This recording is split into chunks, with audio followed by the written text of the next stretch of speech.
Everyone, আবার নতুন একটা ব্লগে তোমাদেরকে ওয়েলকাম। তো দেখো, আবার একটা রেসিপি আমি শেয়ার করছি। তো দেখে বুঝতেই পারছো এটা কি। তো চলো তোমাদের সাথে শেয়ার করে নিচ্ছি। প্রথমে দেখো, 4 থেকে 5খানা মিডিয়াম সাইজের পেঁয়াজ কেটে নিয়েছি, আর 2টো মাঝারি সাইজের টমেটো কুচিয়ে নিয়েছি। আর ওইদিকে দেখো 2 ইঞ্চ মতো আদা কোচানো, আর এদিকে 4 থেকে 5খানা কাঁচা লঙ্কা ওখানে আমি কুটে নিয়েছি। আর এদিকে দেখো 12 থেকে 15টা মতো রসুন ছুলে নিয়েছি। আর দেখো এইগুলো হচ্ছে এই আদা রসুন লঙ্কা, এগুলো আমি কিন্তু থেতো করে নেব। আর ওদিকে দেখো মাংসটা হচ্ছে ম্যারিনেট করা হচ্ছে। তো মাংসটা বুঝতেই পারছো, এটা হচ্ছে মটন। তো এইটা হচ্ছে তোমার নুন হলুদ আর সর্ষের তেল দিয়ে আধা ঘন্টা মতো ম্যারিনেট করে রাখবো।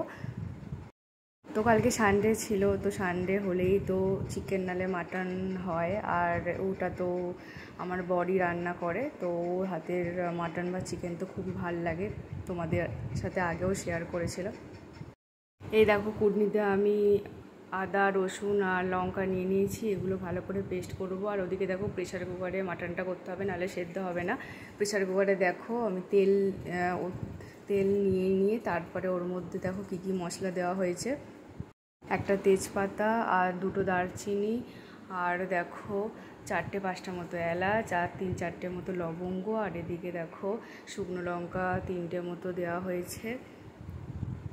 এটা প্রথমে ফোড়ন দিয়ে নিয়েছি, তারপরে এর ওপরে যে পেঁয়াজগুলো যেগুলো কোচানো হয়েছে ওই পেঁয়াজগুলো দিয়ে ভালো করে লাল লাল করে ভেজে নেওয়ার পরে কিন্তু ওই মাটনটা দেওয়া হবে। তার আগে বলি, আমার ভিডিওটা কে কোথা থেকে দেখছো অবশ্যই কমেন্ট করে জানিও। আর আমার ভিডিও ভালো লেগে থাকলে অবশ্যই অনেক অনেক করে শেয়ার করে দিও। আরও নতুন নতুন ভিডিও দেখতে হলে অবশ্যই আমার ইউটিউব লিঙ্কটাতে সাবস্ক্রাইব করে দিও, আর আমার পেজটা ফলো করে দিও। আর দেখো ওদিকে পেঁয়াজটাও হয়ে গেছে কষানো, তারপরে আমি টমেটোটা দিয়ে দিয়েছি। তারপর টমেটোটা দিয়ে ভালো করে কষিয়ে ওদিকে আমার মশলাটাও থেতো করা হয়ে গেছে। তো তারপরে আমি মশলাটাও দিয়ে দেবো। তারপর দেখো মশলাগুলো দিয়ে ভালো করে অনেকক্ষণ কষাবো। কষানোর পর তারপরেই কিন্তু মটনের পিসগুলো দেব। তারপর দেখো মটনের পিসগুলো দিয়ে অনেকক্ষণ ধরে কষানোর পর তারপরে মটনটা দেওয়ার পর কিছু মশলা অ্যাড করেছিলাম। তো দেওয়ার পর তারপরে অনেকক্ষণ ধরে কষিয়েছিলাম। তো দেখো কী কী মশলা দিয়েছিলাম দেখাচ্ছি। 2 চামচ মতো কাশ্মীরি লঙ্কা গুঁড়ো, আর দিয়েছিলাম 2 চামচ মতো ধনে গুঁড়ো, আর 1 চামচ মতো জিরে গুঁড়ো, আর স্বাদ মতো হচ্ছে লবণ, আর হলুদ 1 চামচ থেকে 2 চামচ মতো হলুদ গুঁড়ো দিয়েছিলাম। আর এমনভাবে মটন কারা কারা করো অবশ্যই আমাকে কমেন্ট করে জানিও।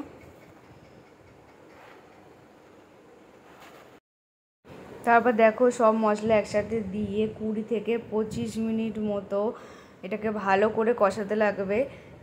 কষিয়ে তারপরে দেখো আর আলু দিয়েছিলাম 4-5টা মতো গোটা আলু দিয়েছিলাম, কিন্তু আলুগুলো কিন্তু ভেজে দিইনি, তবে ভেজে দিলে ভালো লাগে।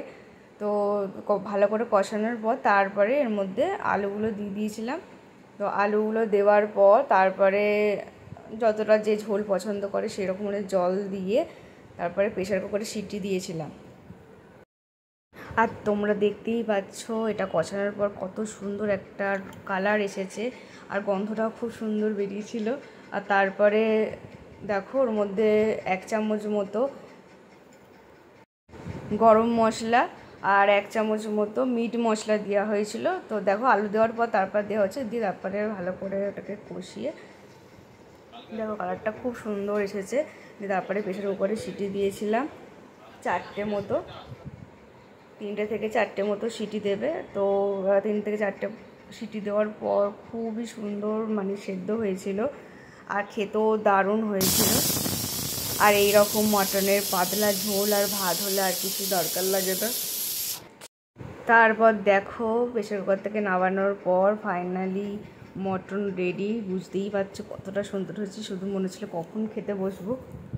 আমার ভিডিও ভালো লাগলে অবশ্যই অনেক অনেক করে শেয়ার করে দিও। ভিডিওটা এখানেই শেষ করছি। তোমাদের কেমন লাগলো অবশ্যই জানিও। আবার দেখা হচ্ছে নতুন কোনো ভিডিও নিয়ে। আজকের মতো টাটা বাই, সবাই ভালো থেকো, সুস্থ থেকো। আর দেখো তার সাথে ছিল আমের পাতলা ঝোল, এরকম আমের টক, খুব ভালো লাগে।